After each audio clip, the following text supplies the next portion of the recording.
Surprisingly little damage, frankly, Stuart, much less damage than we inflicted on Iraq when we went into it, either in '91 and again in 2003. Now, I think they're just surrounding the Ukrainian forces, and they are annihilating them, and this is inevitable. And Mr. Zelensky, I think, is postponing the inevitable in the hopes that we are going to rescue him, and we are not coming. President Biden has made that very clear. You think the end is in sight? Well, the end, the end of this phase is still a few days away. But the first 5 days, Russian forces, I think, frankly, were too gentle.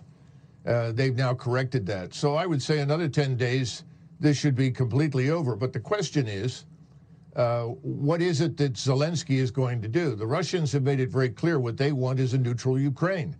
This could have ended days ago if he accepted that. And then they can adjust the borders. But the eastern part of Ukraine is firmly in Russian hands. But again, the Russians are not seizing territory. They're destroying Ukrainian forces. That's their focus. Colonel, it sounds like you don't approve of Zelensky's stand. Oh, I think Zelensky is a puppet. And he is putting huge numbers of his own population at unnecessary risk. And quite frankly, most of what comes out of Ukraine is debunked as lies within 24 to 48 hours. The notions of taking and retaking airfields, all of this is nonsense. It hasn't happened. He's not a hero when he's standing up for himself and his own people? You don't think he's a hero? No, I do not. I don't see anything heroic about the man.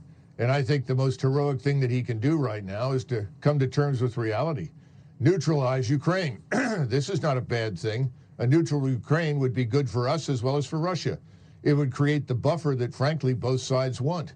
But he's, I think, being told to hang on and try to drag this out, which is tragic for the people that have to live through this.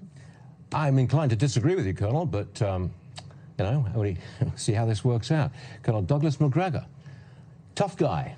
Thanks for being with us, sir. We'll see you again soon. Thank you.